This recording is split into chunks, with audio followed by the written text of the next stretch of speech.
bahwa saya pernah mengeluarkan statement itu, saya jangan pernah masuk halaman gereja itu. Karena dulu juga termasuk pengajaran saya itu saya dilarang mengucapkan Natal gitu.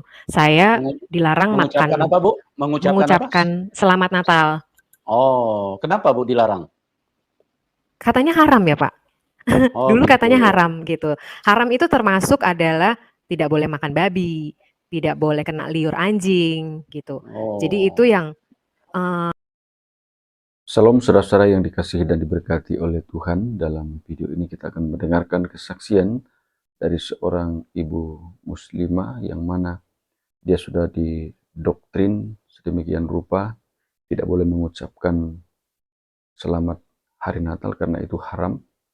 Dan bayangkan saudara-saudara sampai dia mengatakan bahwa saya tidak akan pernah menginjak halaman gereja. Begitu fanatiknya karena telah menerima doktrin. Tapi apa yang terjadi, saudara-saudara?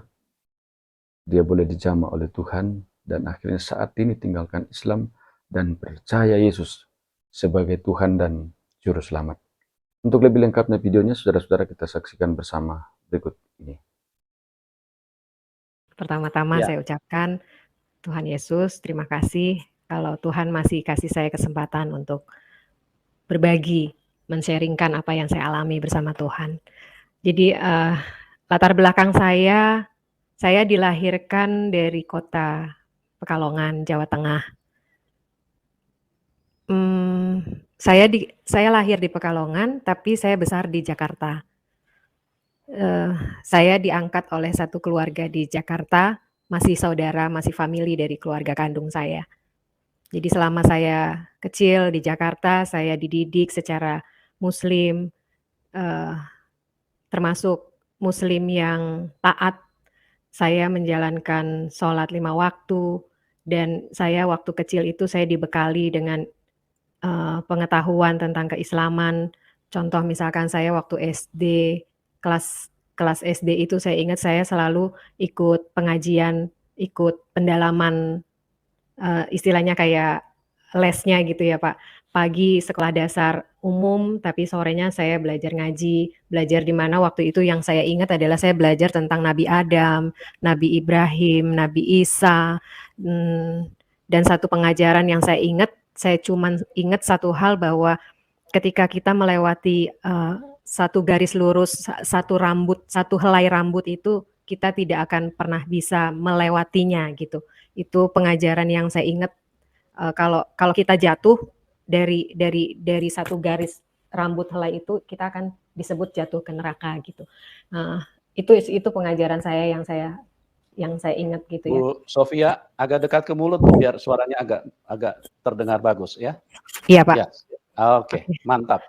Ya, jadi itu satu pengajaran saya yang saya ingat gitu ya, bahwa kita manusia nggak akan bisa melewati satu helai rambut itu gitu. Karena gimana caranya kita, kalau saya bayangkan bahwa ketika kita lewat satu tali tambang yang besar aja kita nggak mungkin bisa tanpa kita pegangan gitu kan, pasti jatuh gitu kan. Itu terus saya ingat juga waktu saya SD, saya dibekali ilmu pengetahuan tentang agama, dan saya juga mempelajari gimana saya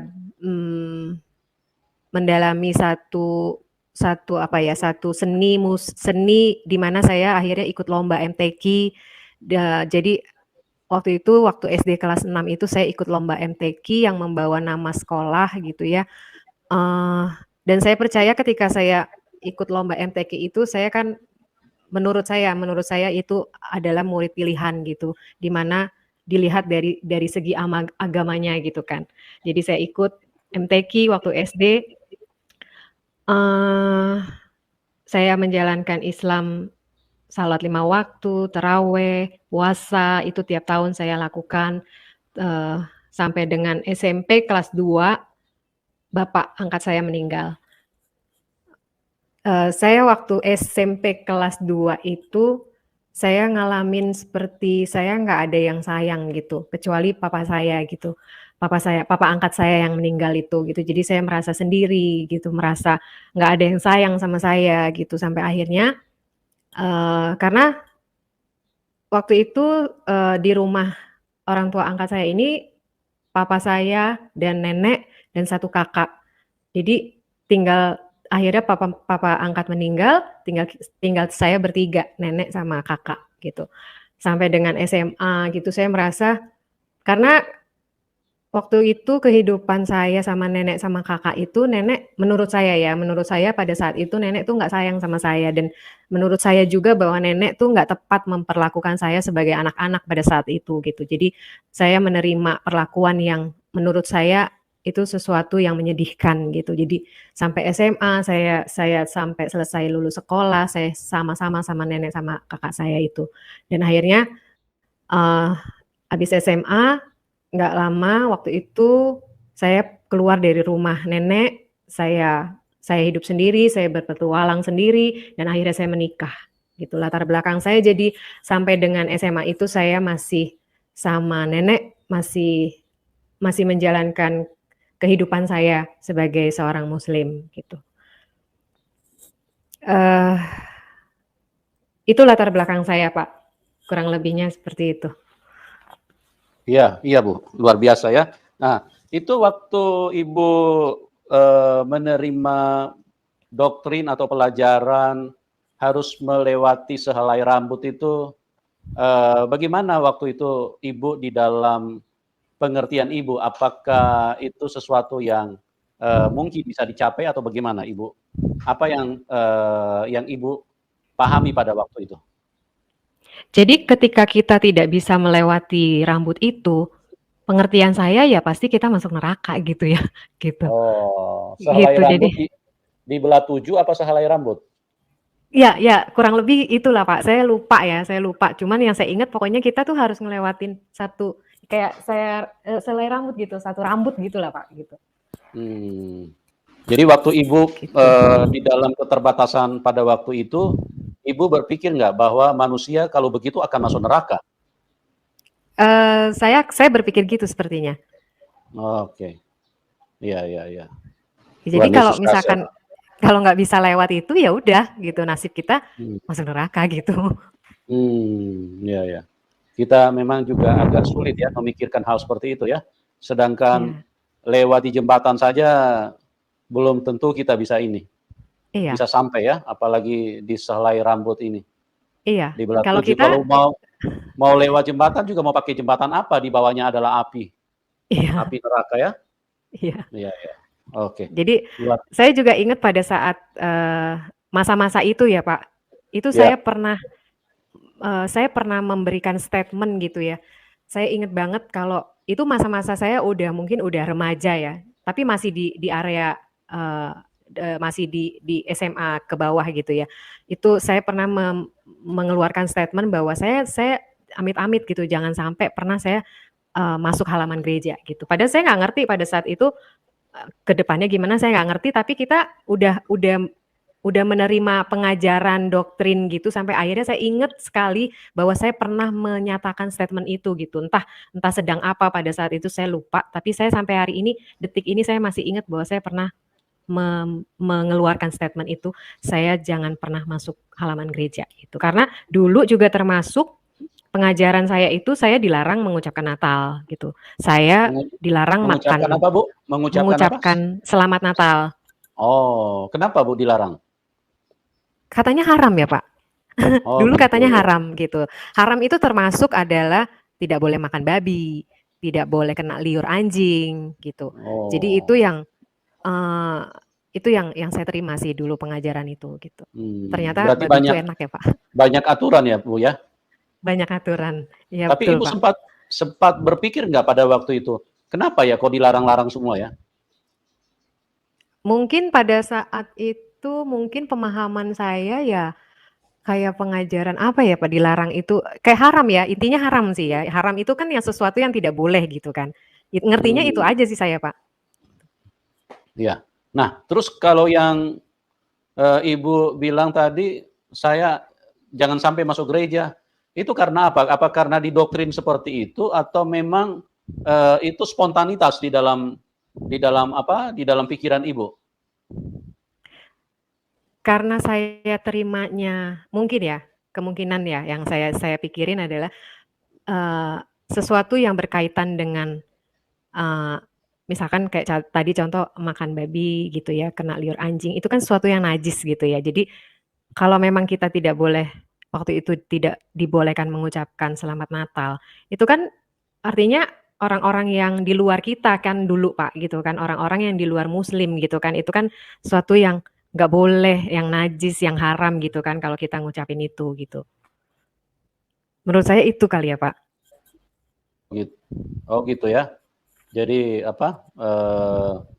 dipengaruhi dengan situasi dan doktrin yang Ibu terima pada waktu itu ya. Iya. Jadi terbawa dengan pemahaman itu, akhirnya Ibu mengatakan bahwa jangan sampai saya masuk gereja ya. Iya.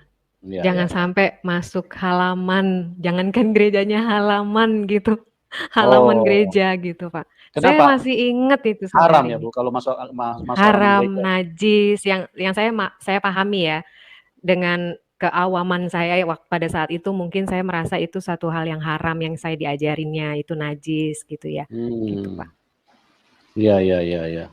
Oke Bu, luar biasa. Jadi itulah teman-teman, Ibu Sofia ini bagaimana di dalam pemahamannya yang begitu fanatik ya, begitu kental dengan nuansa-nuansa keagamaan, tapi akhirnya kasih Tuhan menjamah dia. Itulah Tuhan Yesus yang baik. Tuhan Yesus tidak melihat apapun latar belakang dari Ibu Sofia. Padahal sebelumnya Ibu Sofia pernah mengeluarkan statement, jangan sampai saya masuk gereja. Nah, kalau kita perhatikan, Tuhan Yesus adalah Tuhan yang baik. Dia tidak pernah memilih-milih orang. Dan dia mengasihi, sekalipun Ibu Sofia pada waktu itu tidak menyukai Tuhan Yesus. Tidak menyukai gereja. Tidak menyukai Tuhan. Ya, tapi itulah kasih Tuhan yang tidak terbatas. Ya, kalau manusia kalau sudah tidak disukai, ya manusia akan bereaksi balik.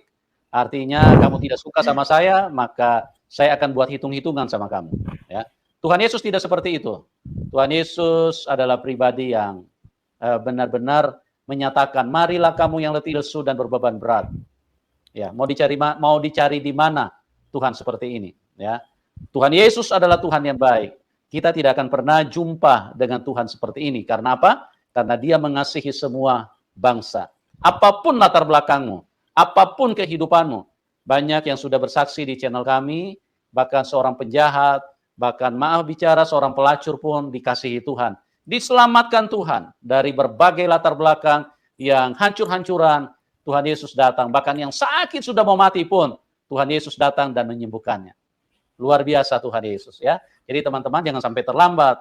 Kalau Anda masih mencari Tuhan, masih mencari kebenaran, Tuhan Yesus adalah alamat yang tepat. Oke, Bu, bisa dilanjutkan. Bagaimana ceritanya Ibu bisa kenal Tuhan?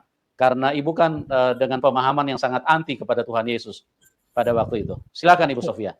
Iya, jadi setelah saya pada masa-masa itu saya mengeluarkan statement seperti itu, ya saya juga nggak kepikiran gitu ya, saya bakalan juga masuk gereja akhirnya gitu kan, saya mengalir aja gitu kehidupan saya dan sampai akhirnya saya menikah gitu kan, menikah di tahun 90, kenal sama suami tahun 96, 95, 96, saya menikah di tahun 98 dan anak pertama saya lahir di Desember 98. Itu 98, 2004 anak kedua saya lahir, berarti dari tahun 96 ketemu suami dulu, juga bukan orang percaya, dia Konghucu, dia benci sama orang Kristen, dia nggak suka dan dia tuh, pernah jadi tahun 98 anak pertama saya lahir, nah dari hidup bersama suami itu kehidupan saya tetap masih Islam, suami Konghucu, nggak ada agama gitu ya. Saya namanya ikut suami, ada papa mertua, ada mama mertua gitu, saya ikut sembahyang hio pada saat itu gitu. Jadi kalau misalkan subuh saya sholat subuh, zohor saya sholat zohor, asar, maghrib, isya saya tetap sholat. Tapi kalau saya dulu papa mertua kan punya toko, jadi saya tugas jaga toko tiap pagi. Saya tetap pasang hio gitu, pasang dupa gitu kan, saya sembahyang untuk toko gitu. tapi sholat saya tetap jalan gitu. Jadi peralihan itu ketika saya 2004. 2004 itu papa mertua saya tuh sakit, tapi tepatnya tahun berapa, 2000-an gitu, papa mertua saya sakit, stroke. Ketika itu papa mertua selalu dibawa ke gereja gitu. Jadi untuk mencari mujizat, kesembuhannya tuh melalui gereja waktu itu, yang tiap minggu kita cari gereja yang pakai minyak urapan sama perjamuan kudus. Jadi kemana-mana ada pendeta siapa itu saya selalu dorong kursi rodanya papa mertua sama kakak ipar pada saat itu. Jadi seingat saya pada saat itu saya sering bolak-balik masuk gereja cari mujizat untuk papa mertua. Satu hari saya pernah ketika saya masuk dorong kursi roda papa mertua saya itu mungkin yang saya ingat itu momennya saya disentuh sama Tuhan gitu ya. Saya dorong kursi roda, ketika masuk pintu gereja saya duduk, tiba-tiba pendeta khotbahin gitu ya, membawa firman itu yang akhirnya yang terngiang-ngiang, yang menjadi sesuatu yang klik di hati saya tuh selalu ada kata-kata bahwa Tuhan itu ada gitu loh. Tuhan itu ada gitu kan. Udah saya bawa papa mertua pulang. Hari itu saya ingat banget ketika saya pulang, saya nonton TV jam 6 sore. Jam 6 sore itu ada azan maghrib gitu. Azan maghrib, biasa kan azan kan juga sehari bisa 5 kali kita dengar ya, tapi hari itu azan maghrib itu ada teksnya kan, ada teksnya Allah Maha Besar, tiada Tuhan selain Allah gitu kan. Nah, kata-kata itu yang sepertinya kayak berbicara sama saya gitu, sampai akhirnya timbul di dalam hati saya dan saya berdoa sama Tuhan pada saat itu, Allah Maha Besar ya Tuhan, Engkau itu ada gitu kan. Aku percaya Engkau Tuhan ada gitu, tapi kenapa ya aku seperti ini sekarang? Aku mau menyembah Tuhan yang mana gitu loh. Itu doa saya pertama.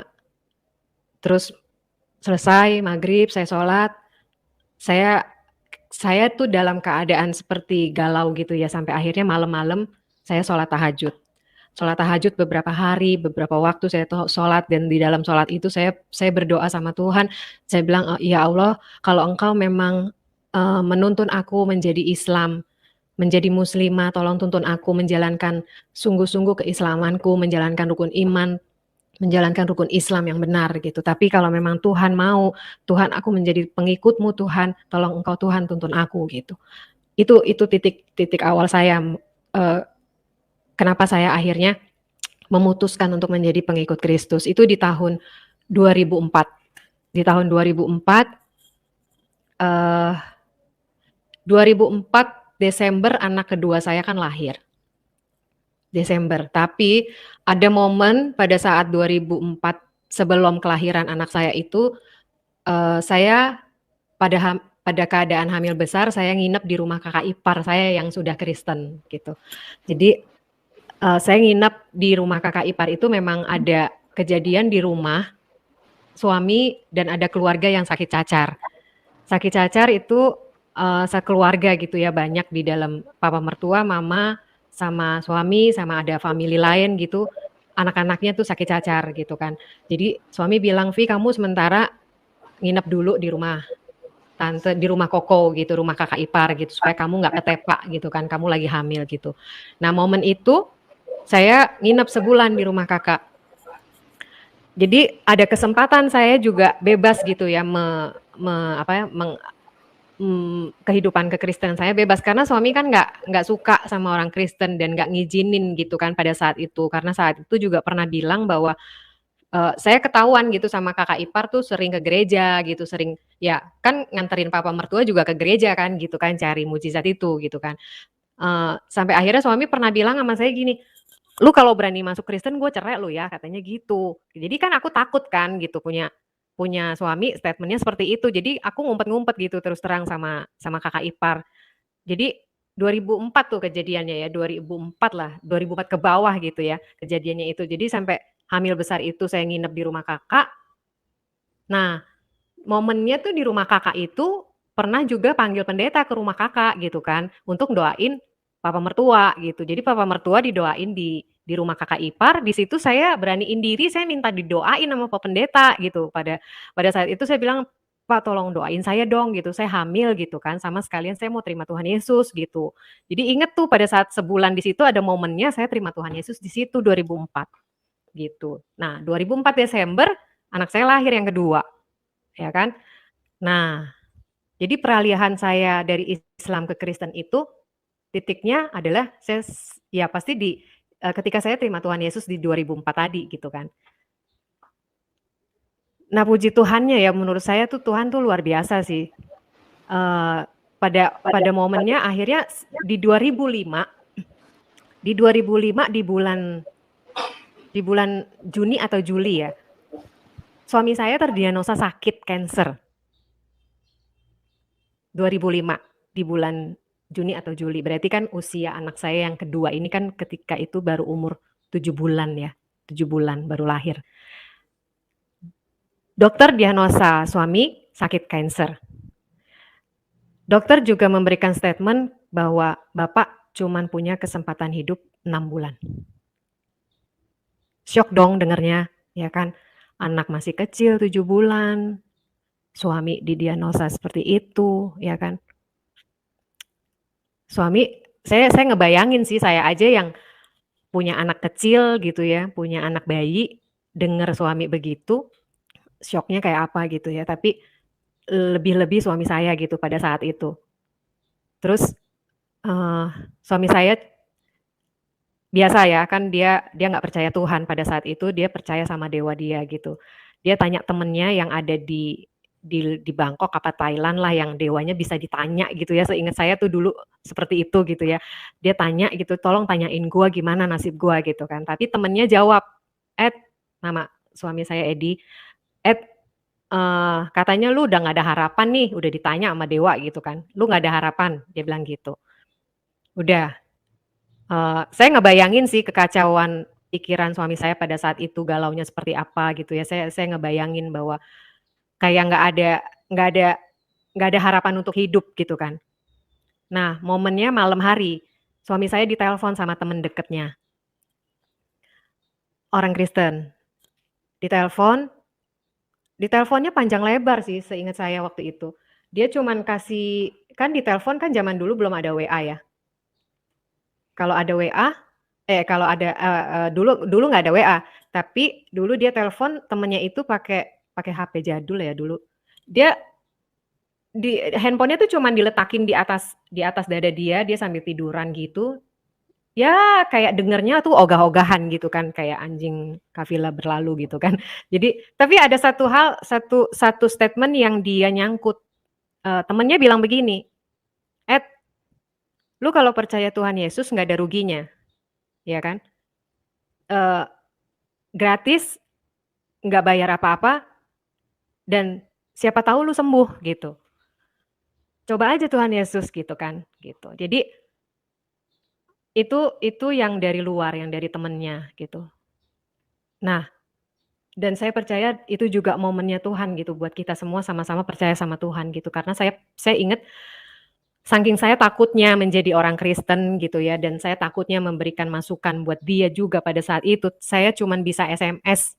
Padahal kita serumah gitu ya, tapi saya cuman bisa berani SMS, saya bilang sama dia, "Ini saatnya kita kenal Tuhan," gitu. Itu via SMS gitu, entah dia baca atau enggak, pokoknya saya punya niat, saya bilang sama dia, "Inilah mungkin saatnya kita kenal Tuhan," gitu.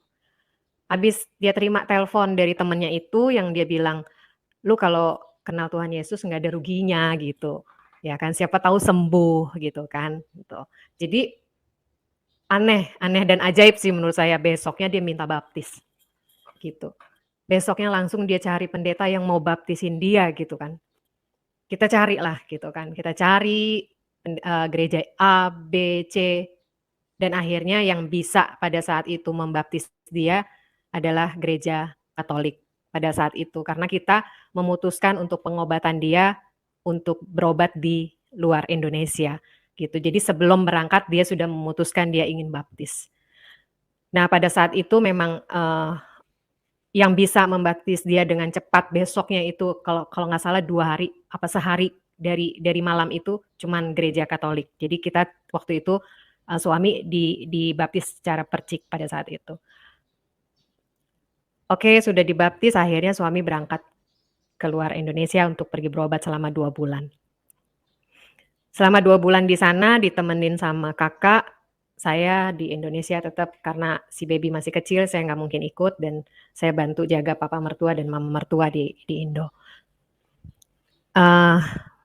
Pengalaman rohani yang saya alamin bersama suami di 2 bulan itu, saya di Jakarta, saya di rumah, saya cari gereja, saya berdoa, kemana-mana saya berdoa, saya minta dukungan doa, saya pergi ke gereja Senin, Selasa, Rabu, Kamis, Jumat, Minggu, saya pergi ke gereja di mana ada altar call dulu, sering altar call saya ikut gitu ya, saya maju ke depan, saya minta dukungan doa.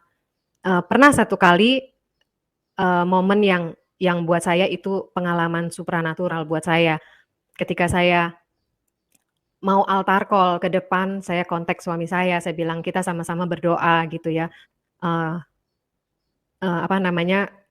"kamu siap di sana, saya maju ke depan, kamu berdoa di sana," gitu kan. Saya maju ke depan, dipanggil altar call, biasa kan kalau altar call itu kan ditanya, "Ibu perlu dukungan doa apa?" Gitu kan. Saya cerita, saya kasih tahu bahwa saya butuh dukungan doa untuk suami saya yang sakit, sekarang suami saya ada di sana gitu kan. Minta dukungan doa dan saya didoain saat itu, didoain dan saya yang saya ingat saya cuman bisa nangis, saya rebah, saya tumbang. Saya udah nggak inget apa-apa lagi pada saat itu, udah kejadian itu selesai, saya pulang dan kita berkomunikasi bahwa tadi saya di depan altar call saya tumbang, saya rebah gitu kan. "Kamu di sana gimana?" Gitu kan. Terus dia cerita kalau dia ngalamin juga katanya pintu jendelanya tuh kayak ada yang buka gitu, kayak gitu, kayak terbuka tiba-tiba terbuka gitu kan, itu. Jadi mungkin itu ya, mungkin itu kita sama-sama berdoa sama Tuhan gitu ya, minta anugerah Tuhan lah ya gitu, minta kemurahan Tuhan gitu, minta kesembuhan dari Tuhan gitu dan akhirnya suami pulang 2 bulan dari sana, pulang dari sana biasa hari demi hari, bulan demi bulan dan akhirnya tanpa terasa 6 bulan pertama lewat. Lewat artinya maksudnya kita melewati, akhirnya lebih dari 6 bulan gitu. Terus dia bingung, dia pernah ngomong sama saya gini, Vi, 6 bulan loh udah lewat," katanya. "Tuhan Yesus tuh bener-bener dahsyat ya," katanya gitu. Jadi dia tuh ngalamin di situ gitu. Jadi ketika dokter waktu itu vonis dia 6 bulan. Tapi dia bisa melewati 6 bulan itu dan akhirnya Tuhan memang kasih anugerah dia hidup selama 10 tahun gitu. Buat saya tuh Tuhan Yesus tuh benar-benar hidup gitu ya. Jadi melalui peristiwa yang kami alamin gitu ya, sampai akhirnya kami sama-sama mengenal Tuhan Yesus gitu. Yang dulunya saya bukan pengikut Kristus, dia juga bukan pengikut Kristus gitu. Tapi dengan peristiwa ini makanya kita sama-sama jadi kenal Tuhan Yesus gitu dan di dalam 10 tahun Tuhan kasih anugerah buat almarhum suami saya tuh dia hidupnya tuh hanya melayani Tuhan gitu. Kemana-mana yang teman-temannya ada yang sakit seperti dia kasih kekuatan gitu. Dia kasih berbagi apa yang dia alamin gitu. Dia bilang, "Ini dokter udah vonis gue 6 bulan loh," gitu. 6 bulan nggak ada, kesempatan hidup gue cuma 6 bulan. Tapi ini hari ini sampai hari ini gue masih ada gitu. Itu Tuhan Yesus tuh dahsyat gitu kan. Tuhan Yesus tuh benar-benar hidup gitu. Hari-hari demi hari tuh dia tuh pengalaman sama Tuhannya tuh menurut kami tuh luar biasa gitu. Itu dia. Itu yang peralihan dari saya Islam, akhirnya saya sama suami akhirnya sama-sama menjadi pengikut Kristus. Itu. Ya, luar biasa. Ibu Sofia, saya mau tanya, waktu itu kan Ibu sempat sholat tahajud Ya. untuk mau bertanya siapa Tuhan yang harus saya ikuti pada waktu itu. Nah, setelah Ibu sholat tahajud beberapa hari itu, apa hasilnya, Bu?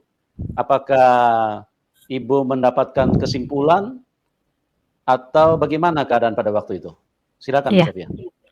Ya, ketika saya berdoa seperti itu sama Allah ya kan, kalau memang saya menjadi pengikut Kristus, tolong tuntun saya gitu kan. Tolong tuntun saya untuk menjadi pengikut Kristus. Jadi saya juga nggak banyak mikir gitu ya Pak. Sampai akhirnya momen di saat suami terdiagnosa gitu loh. Saya hari-hari belum berani untuk ini loh, saya udah kemarin udah didoain sama pendeta terima Tuhan Yesus gitu kan, saya udah baca Alkitab gitu ya, saya nggak berani di depan suami gitu. Saya masih ngumpet-ngumpet sampai dengan suami terdiagnosa gitu. Saya masih masih apa namanya, berdoa di dalam toilet gitu kan, saya belum berani gitu karena tapi ya itu, Tuhan ajaib ketika suami terdiagnosa, saya udah lepas gitu, udah bebas gitu kan, gitu Pak. Iya, luar biasa. Jadi memang teman-teman bahwa Tuhan Yesus itu Tuhan yang bisa dibuktikan. Jadi dia Tuhan Yesus bukan hanya dicatat di dalam firman, ya, bukan hanya dicatat di dalam Alkitab ini. Kalau hanya dicatat di dalam Alkitab ini itu hanya huruf-huruf. Tapi apa yang tertulis di dalam Alkitab ini terbukti bahwa dikatakan Tuhan itu Maha Kuasa. Nah, Tuhan Yesus membuktikan. Tadi suami dari Ibu Sofia seorang yang antikris juga, tidak percaya Tuhan. Bahkan dia sangat menentang juga Tuhan Yesus, tapi Tuhan Yesus itulah tidak bisa dibantah kalau dia adalah Tuhan. Dia sangat baik, sekalipun suami daripada Ibu Sofia menolak atau bahkan mungkin menghina atau menyepelekan atau merendahkan Tuhan, tapi Tuhan tidak pernah istilahnya marah-marah, ya. Kamu Ya. kurang ajar, biarin aja kamu sakit, matilah kamu karena kamu tidak percaya kepadaku. Tuhan tidak seperti itu, ya. Tuhan punya kebaikan tidak dipengaruhi oleh sikap atau respon manusia, tapi kebaikannya dia lautan kasih. Jadi kebaikannya tidak dipengaruhi daripada manusia itu sendiri. Kalau dia mau berbuat baik, dia mau tolong, dia mau sembuhkan, itulah Tuhan. Iya. Dan yang kedua, saya ingin katakan bahwa dia terbukti. Dia bukan hanya dibilang Tuhan yang Maha Kuasa, ya kuasanya dinyatakan. Makanya saya selalu katakan, berbicara tentang iman itu adalah bicara tentang pribadi kita dengan Tuhan. Hubungan kita dengan Tuhan, itu pribadi sekali, ya, sangat pribadi. Karena apa? Karena kalau kita meninggalkan dunia ini, kita tidak grup, kita tidak bersama pasangan, kita tidak bersama anak, tapi kita sendiri-sendiri, ya. Jadi tidak ada yang bisa menemani kita, ya. Makanya kalau orang tua anaknya mati, ya sudah, dia biarkan anaknya saja. Dia tidak ikut, ayo saya juga mau ikut, kita barengan. Tidak ada seperti itu, karena iman itu bersifat pribadi, ya. Nah, Tuhan harus dialami, teman. Kalau tidak dialami, bagaimana kita bisa mengatakan dia Maha Kuasa?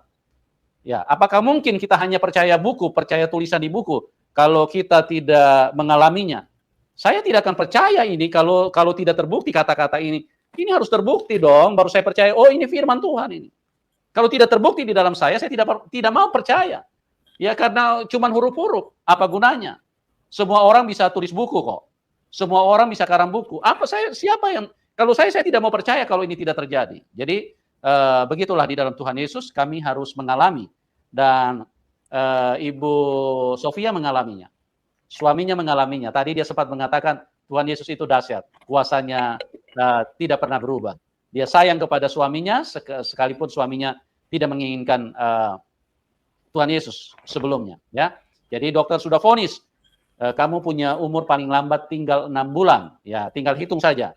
Syukur-syukur mencapai 6 bulan. Tapi Tuhan Yesus buktikan, ternyata sudah lewat 6 bulan tidak terjadi apa-apa. Karena umur bukan di tangan dokter, umur bukan di perkataan dokter, umur bukan ditentukan oleh kanker, umur bukan ditentukan oleh corona, tetapi Tuhan yang menentukan. Oleh sebab itu, percayalah kepada Tuhan sebelum terlambat.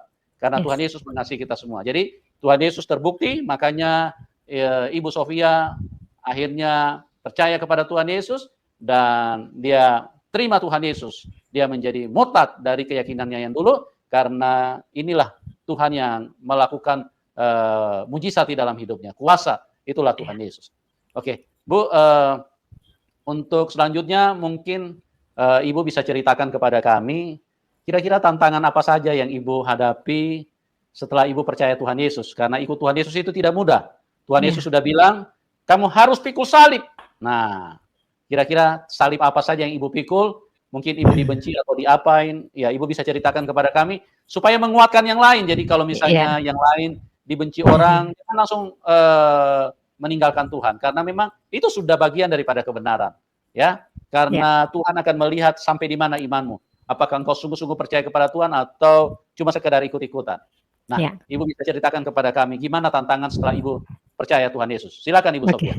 Ya, siap. Tantangannya luar biasa. Tapi sebelum saya menceritakan tantangan setelah saya terima Tuhan Yesus, pengalaman pribadi saya tuh waktu saya belum menerima Tuhan Yesus itu menjadi Tuhan dan Juru Selamat saya, pada saat saya di dalam kehidupan pernikahan saya pada saat itu, sama suami itu saya ngalamin pekerjaan struggle, kehidupan struggle gitu ya, sampai akhirnya saya minum obat pusing pada saat itu, namanya Neuralgin. Mungkin saudara-saudara tahu ya Neuralgin itu obat apa. Dan itu saya minum. Saya tahu itu, Bu. Saya minum, saya konsumsi itu 1 hari 1. 1 hari 1. Mesti saya harus minum. Kalau enggak, kepala saya cenut-cenut gitu ya, kepala aduh pusing gitu ya, ngalamin tantangan hidup. Tapi ketika saya terima Tuhan Yesus di 2004 itu, abis itu saya nggak pernah sentuh obat sampai hari ini. Tuhan Yesus. Haleluya. Tuhan Yesus dahsyat ya. Itulah teman-teman, jangan sampai terlambat ya. Orang berjumpa dengan Tuhan Yesus mengalami banyak kebaikan. Ibu Sophia suka minum apa?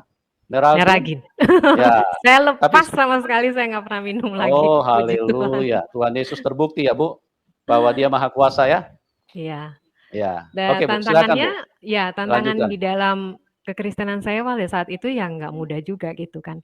Ya terutama kalau keluarga besar yang kandung itu seringnya telepon kan. Saya nggak waktu itu nggak ada kesempatan untuk pulang ke kampung gitu ya. Seringnya telepon dan akhirnya sampai mereka dengar pada saat itu bahwa saya sudah pindah keyakinan gitu. Dan tapi karena jarak kita jauh, mereka tidak bisa apa-apa, paling cuman bisa telepon bilang, "Pia jangan gitu, kamu harus kembali," gitu kan. "Kamu harus balik," gitu kan, pada kepercayaan yang lama gitu kan.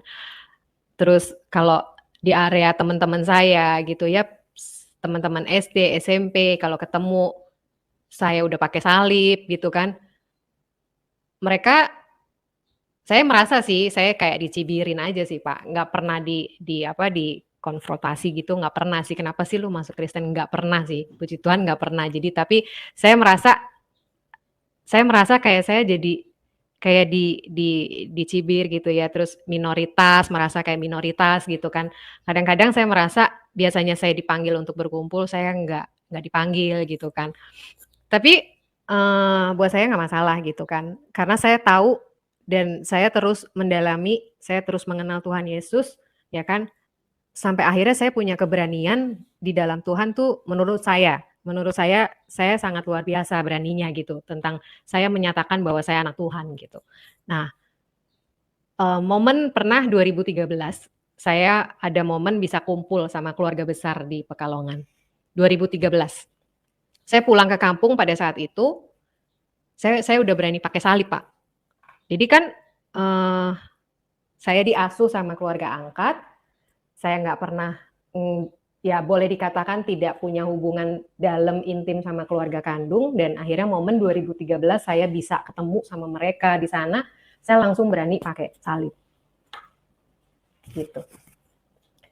Karena menurut saya salib, pakai kalung salib menurut saya ya, itu identitas saya gitu, identitas yang dinyatakan bahwa saya anak Tuhan gitu kan, Kristen gitu. Jadi pulang ke kampung, terus kakak ipar saya bilang, "Pia, tolong dibuka dong itu kalungnya," gitu kan. "Nggak usah dipakai dulu," gitu kan. Terus akhirnya saya copot gitu ya. Saya copot, ya saya menghargai gitu kan, berapa tahun gitu kan, 2013 itu berapa tahun dari saya lahir ya kan, tidak kumpul bersama, dan tiba-tiba kamu bawa satu terobosan yang sangat luar biasa gitu ya, anaknya tuh pakai kalung salib gitu kan. Jadi saya kayak, wih nggak ada matinya gitu kan, beraninya gitu. Sampai kakak ipar bilang, "Udah kamu copot dulu deh, sementara di sini kamu copot." Akhirnya saya copot. Saya copot itu, saya landaskan dari menghargai ya gitu, menghormati, menghargai mereka gitu. Bukan saya juga arogan gitu, enggak. Tapi saya ikutin mereka, dan mungkin itu juga salah satu caranya Tuhan gitu, supaya saya merendahlah di hadapan mereka gitu ya, gitu. Jadi jangan juga kita terlalu nanti jadi isu yang nggak baik buat keluarga besar gitu kan. Bu Sofia, Iya. kira-kira Ibu paham nggak kenapa mereka tidak menyukai kalau ada orang yang pakai salib? Apa yang di dalam pemahaman mereka? Apakah di salib itu ada jin apa gimana? Jin kafir apa gimana, Bu? Kalau menurut saya sih hanya ini ya Pak, maksudnya udah menyatakan dia tuh pasti seorang Kristen gitu. Seorang Kristen yang memang kalau di luar agama yang lama itu kan seorang kafir ya Pak, gitu. Jadi seorang kafir tuh kan seseorang yang memang apa ya bahasanya ya, lu kafir lo gitu kan. Jadi kayak udah dikeluarin dari kehidupan, dari lingkungan gitu kan Pak, gitu. Iya ya. Menurut saya itu sih. Jadi makanya mereka melarang Ibu kalau pakai salib gitu. Iya. Jadi udah kayak kamu tuh udah di luar lingkungan kita gitu kan, nggak mungkin lah gitu kan. Kayak kamu udah nggak ada, ya bukan berkeyakinan yang lama gitu kan, gitu. Jadi jangan sampai itu menjadi kalau kita sekarang nih menjadi batu sandungan gitu ya Pak, gitu kan. Iya ya. Apakah itu juga berarti keluarga Ibu banyak yang dari kelompok yang fanatik ya? Seperti itu ya, Bu? Kalau fanatik pengertiannya saya juga kurang paham ya Pak, tapi mereka benar-benar menjalankan Islamnya tuh yang memang menurut saya sih sangat-sangat ini ya, dalam juga gitu ya. Kemarin Atau mereka ada yang sebagai ustadz begitu? Ya, kalau dari keluarga kakak ipar saya, kakak saya punya suami, itu keluarganya memang ada alim ulama gitu. Oh, begitu. Iya, dan kakak saya yang pertama yang itu suaminya juga ya cukup lumayan lah keagamaannya gitu. Ya. Jadi mereka istilahnya ya cukup dipandang ya gitu. Jadi jangan. Jadi mereka artinya tidak bisa menerima kalau Ibu pakai salib ya? Iya. Iya. Baik, oke. Lanjutkan Bu. Bagaimana tantangan-tantangan selanjutnya Ibu hadapi? Iya. Jadi dari 2005 kita sama-sama akhirnya terima Tuhan Yesus, suami, dan pergumulannya ya hari demi hari kita cuma cari mujizat buat suami, cari kesembuhan buat suami gitu, melekatkan diri kita lebih lagi sama Tuhan gitu ya. Pasti tantangan itu pasti ada ya selama kita hidup gitu ya.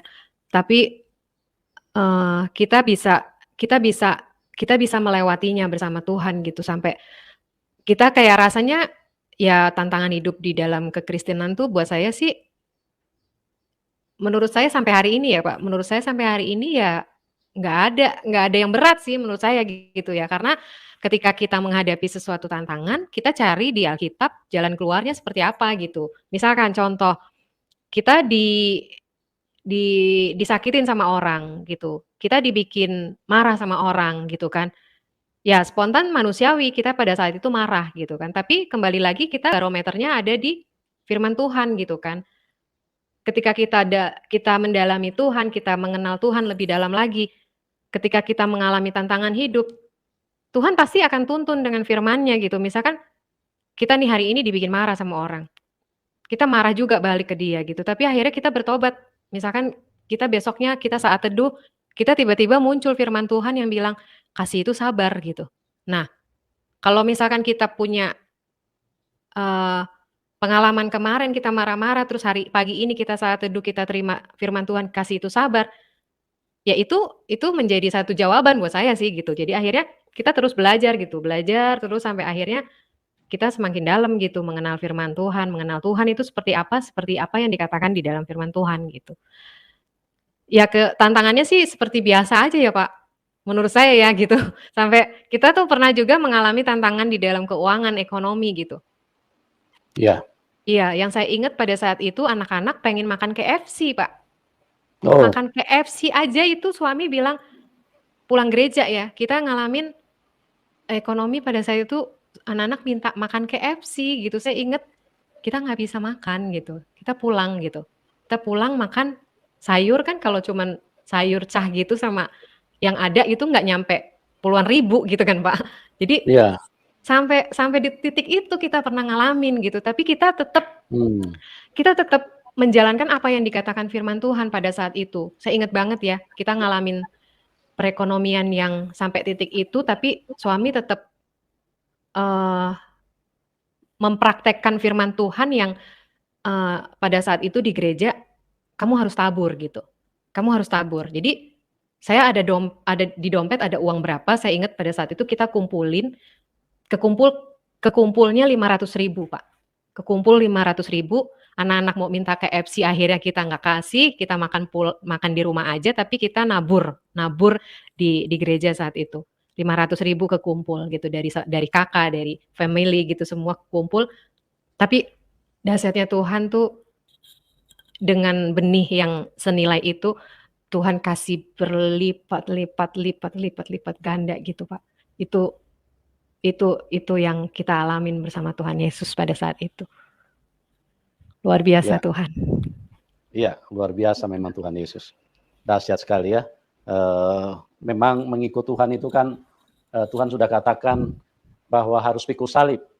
Nah, Iya. apa tujuan dari salib itu? Tujuan untuk memurnikan iman kita.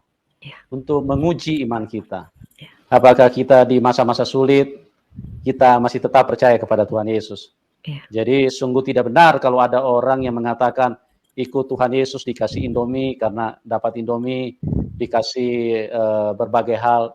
Itu adalah pembohongan, itu adalah berita hoax, itu adalah perkataan setan yang masuk ke dalam manusia. Ikut Tuhan Yesus itu justru banyak mengalami pikul salib, banyak mengalami tantangan, banyak mengalami rintangan karena Tuhan Yesus itu membawa berita keselamatan. Tuhan Yesus itu membawa kebaikan. Nah, dunia ini kan dunia kematian, dunia yang jahat, ya. Makanya kalau Anda tidak percaya dunia ini adalah dunia yang jahat, lihatlah keluarga kita sudah berapa banyak yang mati. Itu karena apa? Karena setan jahat. Manusia terlahir sebagai makhluk hidup, diciptakan, diberi kehidupan oleh Tuhan, tapi setan bunuh manusia karena setan tidak menginginkan kehidupan. Karena setan sangat benci kepada manusia. Makanya setiap manusia yang ada di dalam dunia ini tinggal tunggu antri saja, setan akan bunuh semua. Nah, kita bersyukur kita punya Tuhan Yesus yang peduli, yang sangat baik dengan kita. Makanya Tuhan Yesus datang untuk kalahkan maut, ya. Dia mati, dia tebus kita, dia turun ke dalam kerajaan maut. Dan kemudian setelah dia buktikan bahwa dia tidak pernah berbuat dosa, dia adalah yang kudus, maka dia bangkit dari kematian. Itulah kemenangan bagi orang yang percaya kepada Tuhan Yesus. Jadi setiap orang yang percaya kepada Tuhan Yesus, dia mati hanya pindah tempat karena ada kebangkitan di dalam Tuhan Yesus. Tidak ada satu manusia pun yang pernah keluar dari kuburan. Coba Anda cek kalau tidak percaya. Tidak ada satu manusia pun. Abraham, Musa, orang-orang hebat tidak bisa keluar dari kuburan. Karena apa? Karena mereka hanya manusia dan mereka pernah berbuat dosa. Tapi satu-satunya Tuhan Yesus, karena dia tidak berbuat dosa. Dia kalahkan dosa, dia kalahkan iblis. Karena iblis itu adalah pabriknya dosa. Dia yang mengajar manusia, dia yang mengajak manusia, dia yang mendorong manusia supaya berbuat dosa. Tapi Tuhan Yesus tidak berbuat dosa, artinya dia menang, iblis yang dikalahkan. Pengaruh, godaan, semua intimidasi setan tidak pernah masuk di dalam kehidupan Tuhan. Dan karena dia kudus, dia bangkit, dia keluar dari kuburan. Itulah satu-satunya pengharapan yang dimiliki manusia. Karena apa? Karena di dalam Tuhan Yesus, pengharapan itu kita miliki. Kuburan jebol! Anda mau cari di mana pribadi seperti ini? Semuanya mati dan terkunci di dalam kuburan. Karena manusia kalah dengan iblis. Manusia kalah dengan dosa. Ya, bahkan siapapun dia. Dari kita lihat nabi-nabi yang ada di dalam Alkitab, begitu banyak yang mati dan terkunci di situ. Dan tidak bisa keluar. Dan Tuhan Yesus adalah Tuhan yang datang dari surga. Ya, itulah yang kita butuhkan. Di dalam dia ada kehidupan, di dalam dia ada pengharapan. Makanya Tuhan Yesus bilang, akulah jalan kebenaran dan hidup. Yohanes 14 ayat 6. Tidak ada seorang pun yang dapat datang kepada Bapa kecuali melalui aku. Luar biasa sekali. Ya, Bu Sofia, mungkin Ibu bisa tambahkan setelah Ibu percaya Tuhan. Nah, mujizat-mujizat apa yang Ibu alami? Supaya bisa menguatkan orang lain dan orang lain bisa tahu bahwa ikut Tuhan Yesus itu tidak sia-sia, ada mujizat yang menyertai kita. Silakan Ibu Sofia. Iya Pak.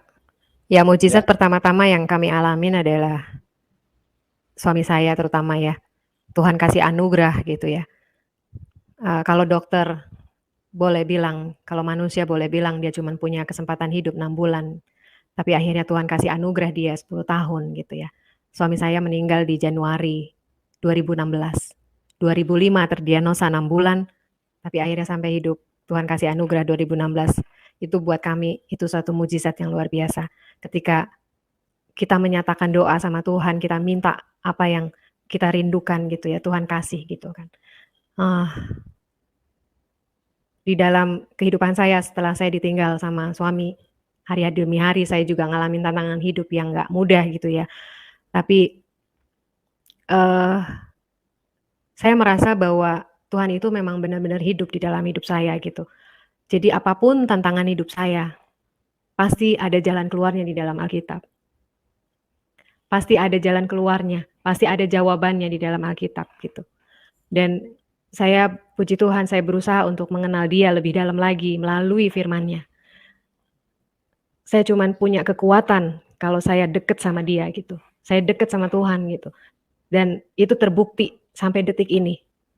Iman saya ditambah, pengenalan saya sama Tuhan Yesus itu ditambah lebih dalam lagi. Itu menurut saya satu mujizat yang luar biasa dalam kehidupan saya sampai detik ini. Dan kerinduan saya, kerinduan untuk anak-anak saya juga lebih dalam mengenal Dia. Dan puji Tuhan anak-anak sudah melayani di gereja gitu ya. Itu bukti bahwa itu yang bisa saya bales gitu untuk Tuhan gitu. Karena Tuhan udah mengasihi saya, mengasihi keluarga saya, mengasihi anak-anak saya gitu. Saya cuma bisa balas itu. Dan kalau sampai hari ini iman saya terus bertumbuh di dalam Tuhan, itu menurut saya satu mujizat yang paling saya alami yang luar biasa bersama Tuhan, Pak. Gitu. Menurut saya itu, Pak. Itu aja yang menurut saya mujizat yang luar biasa dalam kehidupan saya. Ya, luar biasa ya. Bagaimana Tuhan telah menyatakan kuasa-Nya sehingga Ibu Sofia tadinya anti kepada kebenaran yang ada di dalam Alkitab, anti kepada Kristus. Tapi Tuhan Yesus dengan kasih-Nya menyatakan kebaikan-Nya sehingga Ibu Sofia mengalami banyak mujizat yang terjadi di dalam kehidupannya, dan itu sangat menguatkan imannya dan membuat Ibu Sofia menjadi semakin kuat di dalam Tuhan bahwa tidak ada Tuhan yang lain kecuali Tuhan Yesus Kristus. Puji Tuhan. Dan Ibu, bagian terakhir mungkin Ibu bisa ceritakan singkat saja atau pesan-pesan yang Ibu bisa berikan kepada teman-teman yang belum kenal Tuhan supaya jangan sampai terlambat. Ya, karena hidup kita ini singkat. Jadi pesan-pesan apa yang Ibu bisa berikan singkat saja buat teman-teman yang menyaksikan acara ini. Silakan Ibu. Ya, puji Tuhan, dari pengalaman saya yang awalnya saya tidak percaya sama Tuhan, saya tidak tahu kekristenan seperti itu apa, yang saya tahu bahwa dulu saya diajarkan ya kan dengan doktrin yang demikian gitu. Saya percaya bahwa di dalam pengetahuan saya yang lama itu nabi, itu sangat banyak gitu ya. Jadi hari ini saya mau berbagi sama teman-teman bahwa Tuhan itu ada buat kita semua. Tuhan Yesus itu ada buat semua orang. Bukan untuk orang Kristen aja, tapi untuk semua orang. Nabi boleh banyak. Agama boleh ada beberapa, tapi cuma satu. Juru selamat. Ketika kita nggak ada di dunia ini, kita akan kemana? Nah, untuk menempuh kehidupan yang kekal itu, cuma satu juru selamat, yaitu Yesus Kristus. Dia adalah Tuhan dan juru selamat bagi saya, bagi teman-teman, bagi semua orang. Dan buat saya pribadi, juga saya mau berbagi buat teman-teman bahwa kekristenan itu bukan agama. Kekristenan itu sesungguhnya adalah hubungan pribadi kita sama Tuhan yang menciptakan bumi ini beserta isinya. Jadi milikilah hubungan pribadi itu secara pribadi.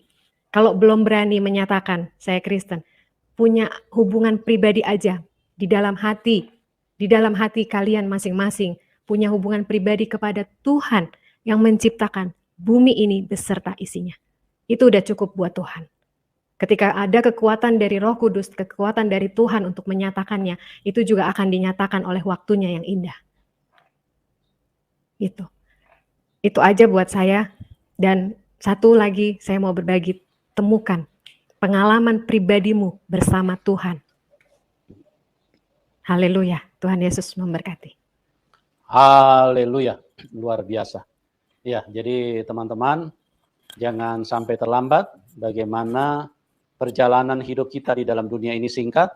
Sebab itu carilah kebenaran sampai Anda menemukannya. Karena di dalam dunia ini hanya ada dua kemungkinan. Kita berjumpa dengan kebenaran atau kita tidak berjumpa dengan kebenaran. Ya, dan kebenaran itu hanya satu. Carilah sungguh-sungguh. Di dalam kehidupan ini carilah dengan sungguh-sungguh siapa kebenaran yang sesungguhnya. Supaya jangan sampai Anda salah di dalam iman, jangan sampai Anda binasa. Karena Yohanes 3 ayat 16 berkata, karena begitu besar kasih Allah akan dunia ini, sehingga ia mengaruniakan anaknya yang tunggal, supaya setiap orang yang percaya padanya tidak binasa, tapi beroleh hidup yang kekal. Ya, jadi carilah dan temukanlah kebenaran itu, karena Tuhan sangat mengasihi hidup kita.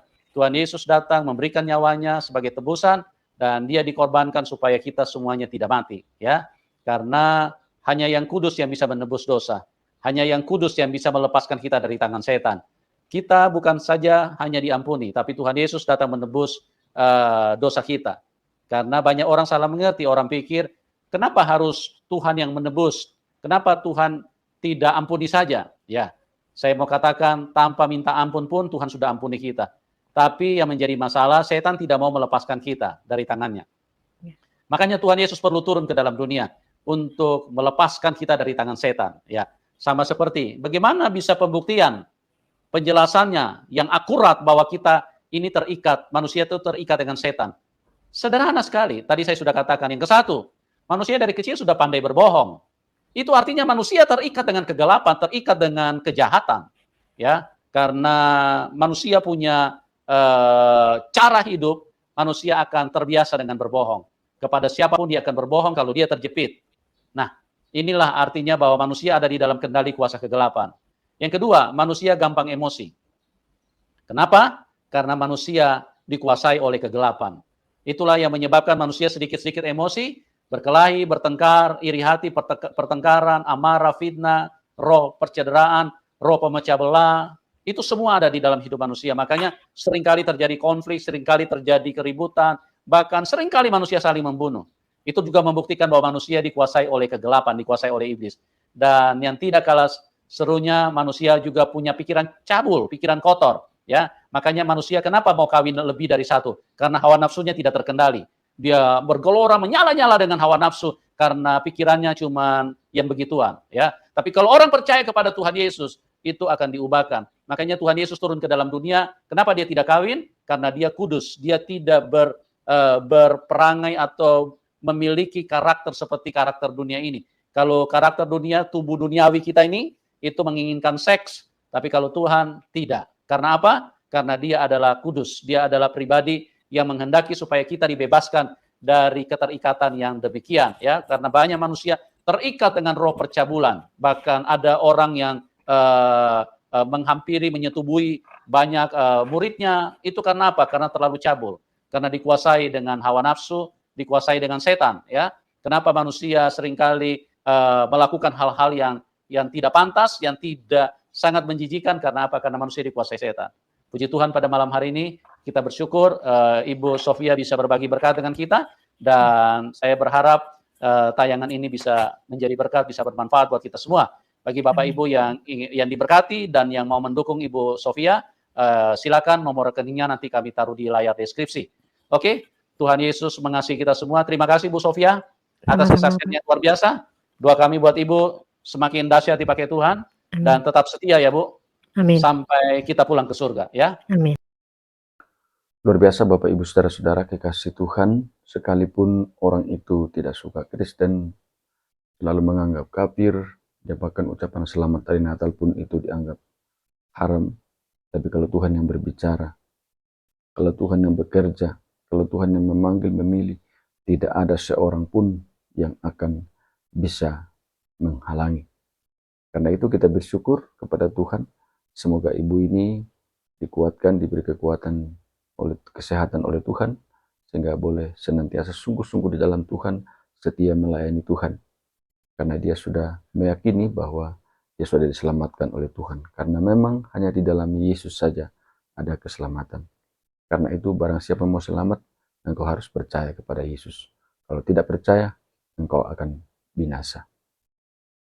Sampai jumpa di video-video berikutnya dan Tuhan Yesus memberkati.